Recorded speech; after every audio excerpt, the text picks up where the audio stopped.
Section 1.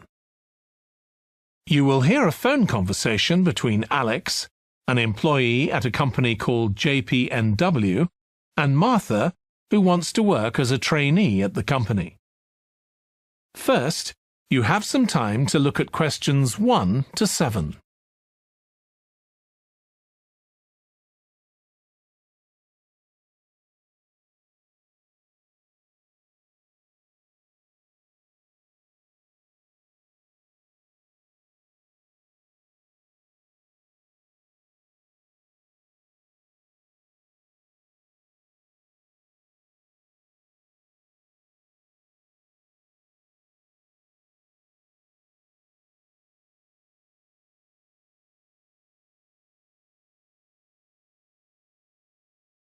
You will see that there is an example that has been done for you. On this occasion only, the conversation relating to this will be played first. Hi, Alex. It's Martha Kleins here. James White gave me your number. I hope you don't mind me calling you. Of course not. How are you, Martha? Good, thanks. I'm ringing because I need a bit of advice. Oh, yeah, what about? The training you did at JPNW a few years ago, I'm applying for the same thing. Oh, right, yes, I did mine in 2014. Best thing I ever did, I'm still working there. Alex did his training in 2014, so 2014 has been written in the space. Now we shall begin. You should answer the questions as you listen because you will not hear the recording a second time. Listen carefully and answer questions 1 to 7. Hi, Alex. It's Martha Kleins here. James White gave me your number. I hope you don't mind me calling you. Of course not. How are you, Martha? Good, thanks. I'm ringing because I need a bit of advice. Oh, yeah, what about? The training you did at JPNW a few years ago, I'm applying for the same thing. Oh, right, yes, I did mine in 2014. Best thing I ever did, I'm still working there. Really? What are you doing? Well, now I work in the customer services department, but I did my initial training in finance. I stayed there for the first 2 years and then moved to where I am now. That's the same department I'm applying for. Did you enjoy it? I was pretty nervous to begin with. I didn't do well in my exams at school, and I was really worried because I failed maths. But it didn't actually matter because I did lots of courses on the job. Did you get a diploma at the end of your trainee period? I'm hoping to do the one in business skills. Yes, that sounds good. I took the one on IT skills, but I wish I'd done that one instead. OK, that's good to know. What about the other trainees? How did you get on with them? There were about 20 of us who started at the same time, and we were all around the same age. I was 18, and there was only one person younger than me who was 17. The rest were between 18 and 20. I made some good friends. I've heard lots of good things about the training at JPNW. It seems like there are a lot of opportunities there. Yeah, definitely. Because of its size, you can work in loads of different areas within the organisation. What about pay?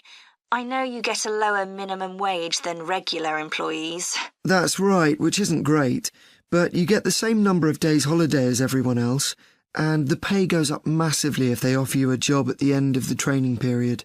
Yeah, but I'm not doing it for the money. It's the experience I think will be really useful. Everyone says by the end of the year you gain so much confidence. You're right, that's the most useful part about it. There's a lot of variety too. You're given lots of different things to do. I enjoyed it all. I didn't even mind the studying. Do you have to spend any time in college? Yes, 1 day each month. So you get lots of support from both your tutor and your manager. That's good. And the company is easy to get to, isn't it? Yes, it's very close to the train station, so the location's a real advantage. Before you hear the rest of the phone conversation, you have some time to look at questions 8 to 10.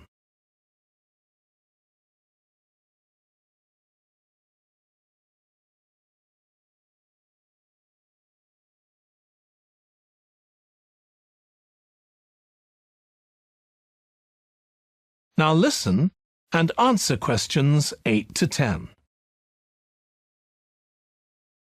Have you got a date for your interview yet? Yes, it's on the 23rd of this month. So long as you're well prepared, there's nothing to worry about. Everyone's very friendly. I am not sure what I should wear. What do you think? Nothing too casual, like jeans, for example. If you've got a nice jacket, wear that with a skirt or trousers. OK, thanks. Any other tips? Well, I know it's really obvious, but arrive in plenty of time. They hate people who are late. So make sure you know exactly where you have to get to. And one other useful piece of advice my manager told me before I had the interview for this job is to smile, even if you feel terrified. It makes people respond better to you. I'll have to practice doing that in the mirror. Yeah, well, good luck. Let me know if you need any more information. Thanks very much. That is the end of section 1. You now have half a minute to check your answers.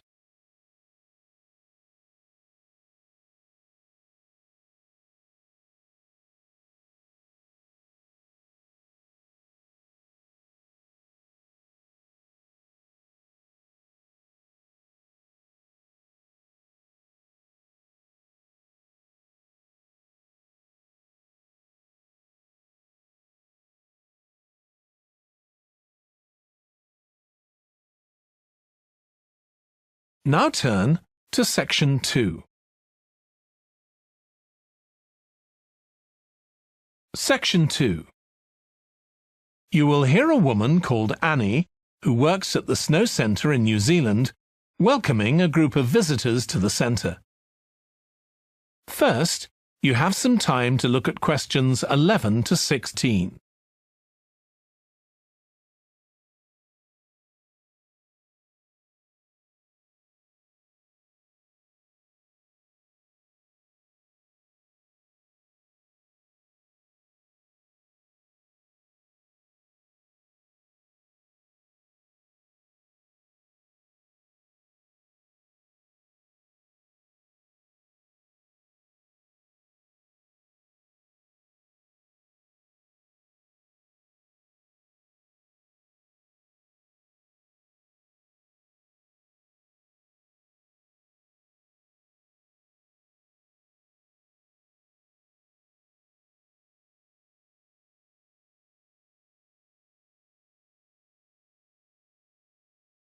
Now listen carefully and answer questions 11 to 16. Hi everyone, welcome to the Snow Centre. My name's Annie. I hope you enjoyed the bus trip from the airport. We've certainly got plenty of snow today. Well, you've come to New Zealand's premier snow and ski centre, and we've a whole load of activities for you during your week here. Most visitors come here for the cross-country skiing, where you're on fairly flat ground for most of the time, rather than going down steep mountainsides. There are marked trails, but you can also leave these and go off on your own, and that's an experience not to be missed. You can go at your own speed. It's great aerobic exercise if you really push yourself. Or, if you prefer, you can just glide gently along and enjoy the beautiful scenery. This afternoon, you'll be going on a dog sled trip. You may have seen our dogs on TV recently racing in the Winter Sled Festival. If you want, you can have your own team for the afternoon and learn how to drive them, following behind our leader on the trail. Or if you'd prefer, you can just sit back in the sled and enjoy the ride as a passenger. At the weekend, we have the team relay event, and you're all welcome to join in.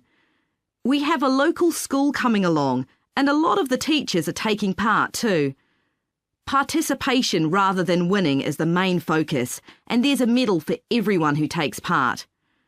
Participants are in teams of 2 to 4, and each team must complete 4 laps of the course. For your final expedition, you'll head off to Mount Frenna wearing a pair of special snowshoes which allow you to walk on top of the snow. This is an area where miners once searched for gold, though there are very few traces of their work left now. When the snow melts in summer, the mountain slopes are carpeted in flowers and plants. It's a long ascent, though not too steep, and walkers generally take a couple of days to get to the summit and return. You'll spend the night in our hut halfway up the mountain. That's included in your package for the stay. It's got cooking facilities, firewood and water for drinking. For washing, we recommend you use melted snow, though, to conserve supplies. We can take your luggage up on our snowmobile for you for just $10 a person. The hut has cooking facilities, so you can make a hot meal in the evening and morning, but you need to take your own food. The weather on Mount Frenna can be very stormy. In that case, stay in the hut. Generally, the storms don't last long. Don't stress about getting back here to the centre in time to catch the airport bus. They'll probably not be running anyway. We do have an emergency locator beacon in the hut, but only use that if it's a real emergency, like if someone's ill or injured. Before you hear the rest of the talk, you have some time to look at questions 17 to 20.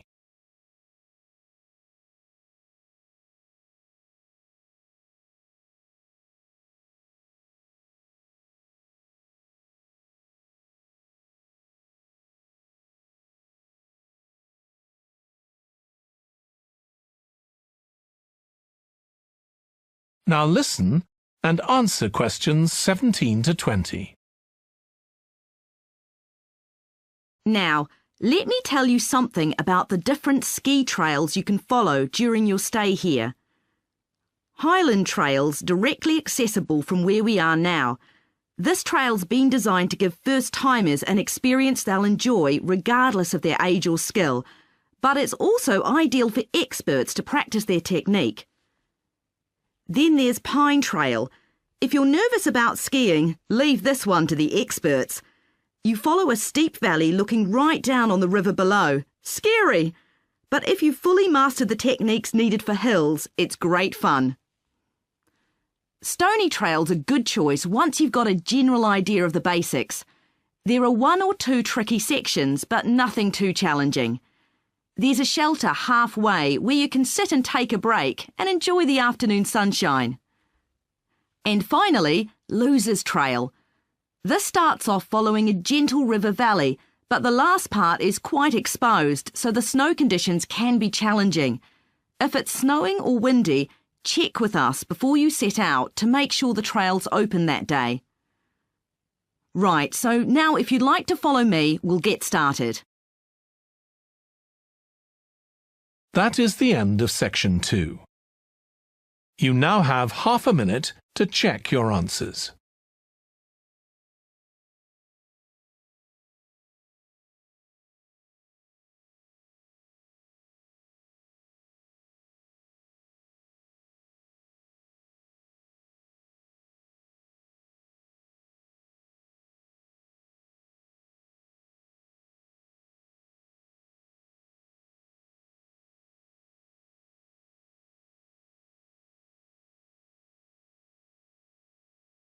Now turn to section 3.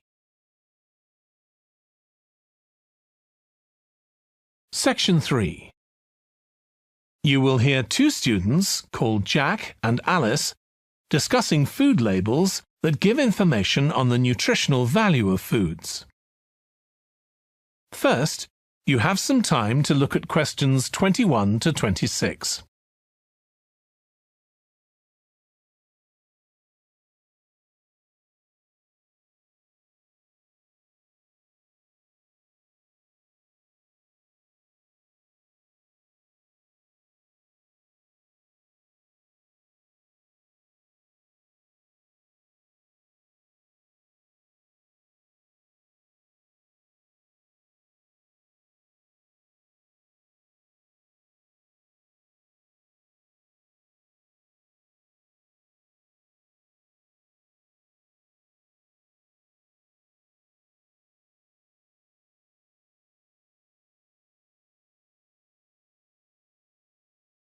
Now listen carefully and answer questions 21 to 26.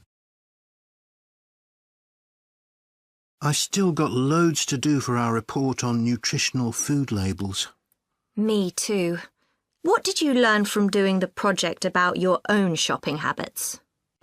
Well, I've always had to check labels for traces of peanuts in everything I eat because of my allergy.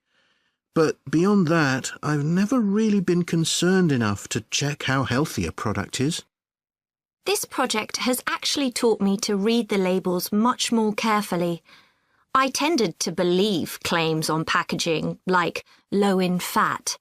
But I now realise that the healthy yoghurt I've bought for years is full of sugar, and that it's actually quite high in calories. Ready meals are the worst. Comparing the labels on supermarket pizzas was a real eye-opener. Did you have any idea how many calories they contain? I was amazed. Yes, because unless you read the label really carefully, you wouldn't know that the nutritional values given are for half a pizza. When most people eat the whole pizza. Not exactly transparent, is it? Not at all. But I expect it won't stop you from buying pizza. Probably not, no. I thought comparing the different labelling systems used by food manufacturers was interesting. I think the kind of labelling system used makes a big difference. Which one did you prefer? I liked the traditional daily value system best, the one which tells you what proportion of your required daily intake of each ingredient the product contains. I'm not sure it's the easiest for people to use, but at least you get the full story. I like to know all the ingredients in a product, not just how much fat, salt and sugar they contain. But it's good supermarkets have been making an effort to provide reliable information for customers. Yes. There just needs to be more consistency between labelling systems used by different supermarkets, in terms of portion sizes, etc. The labels on the different brands of chicken flavour crisps were quite revealing too, weren't they? Yeah. I don't understand how they can get away with calling them chicken flavour when they only contain artificial additives. I know. I'd at least have expected them to contain a small percentage of real chicken. Absolutely. I think having nutritional food labelling has been a good idea, don't you? I think it will change people's behaviour and stop mothers, in particular, buying the wrong things. But didn't that study kind of prove the opposite? People didn't necessarily stop buying unhealthy products. They only said that might be the case. Those findings weren't that conclusive, and it was quite a small-scale study. I think more research has to be done. Yes, I think you're probably right. Before you hear the rest of the discussion, you have some time to look at questions 27 to 30.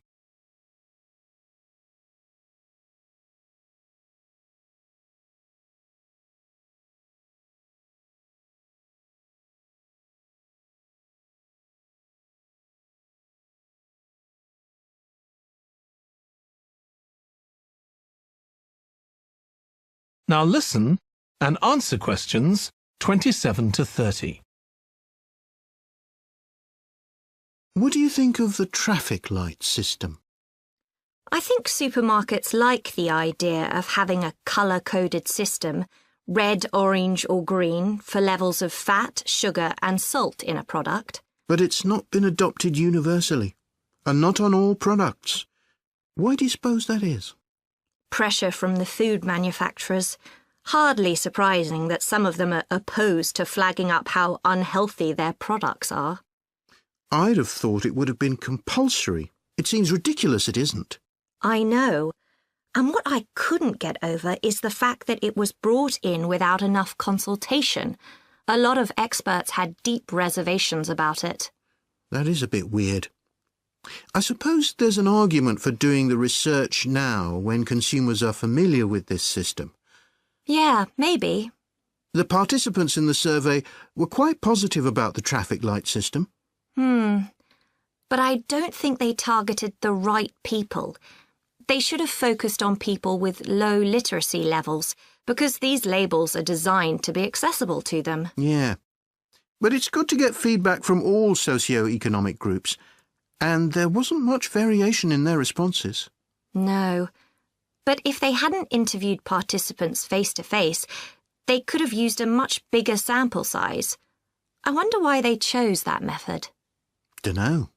How were they selected? Did they volunteer or were they approached? I think they volunteered. The thing that wasn't stated was how often they bought packaged food. All we know is how frequently they used the supermarket. That is the end of section 3. You now have half a minute to check your answers.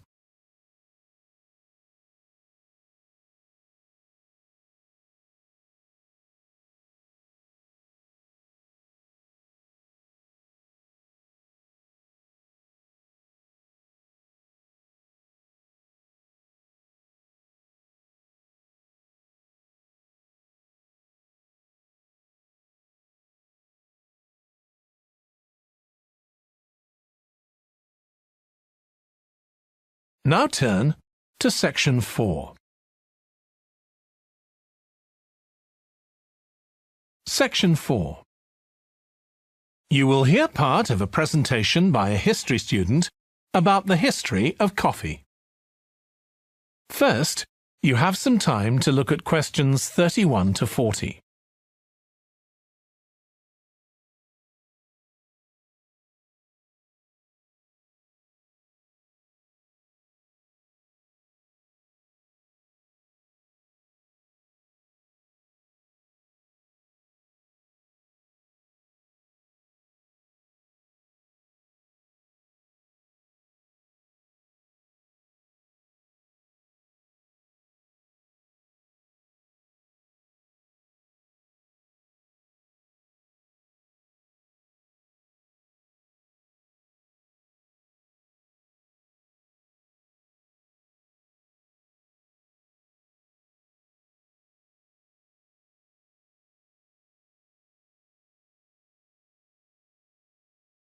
Now listen carefully and answer questions 31 to 40.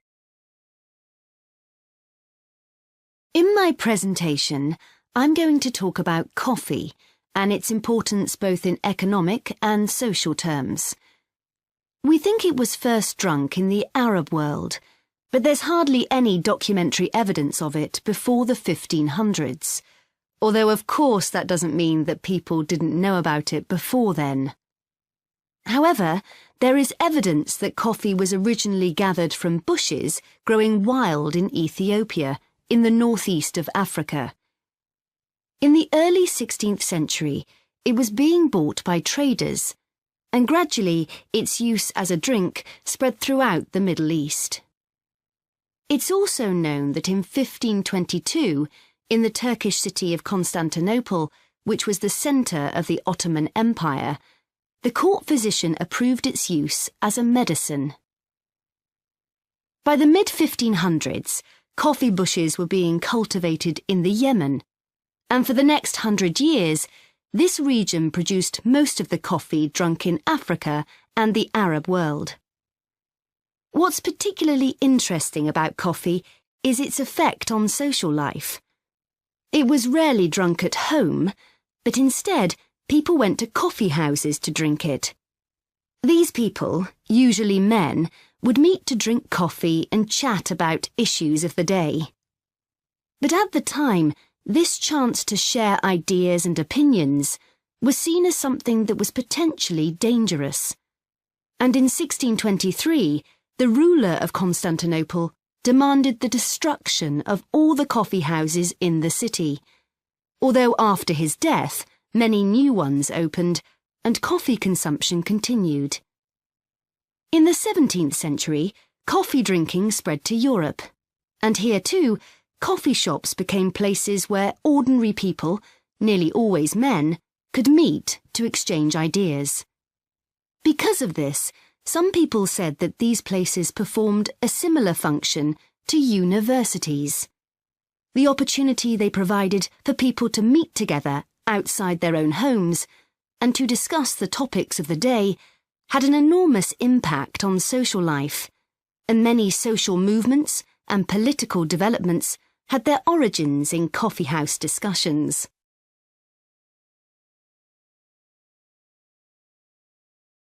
the late 1600s, the Yemeni monopoly on coffee production broke down, and coffee production started to spread around the world, helped by European colonisation. Europeans set up coffee plantations in Indonesia and the Caribbean, and production of coffee in the colonies skyrocketed.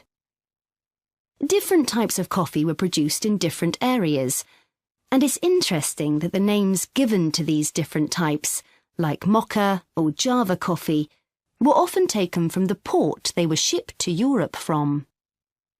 But if you look at the labour system in the different colonies, there were some significant differences. In Brazil and the various Caribbean colonies, coffee was grown in huge plantations, and the workers there were almost all slaves. But this wasn't the same in all colonies. For example, in Java, which had been colonised by the Dutch, the peasants grew coffee and passed a proportion of this on to the Dutch, so it was used as a means of taxation. But whatever system was used, under the European powers of the 18th century, coffee production was very closely linked to colonisation. Coffee was grown in ever-increasing quantities to satisfy the growing demand from Europe, and it became nearly as important as sugar production, which was grown under very similar conditions.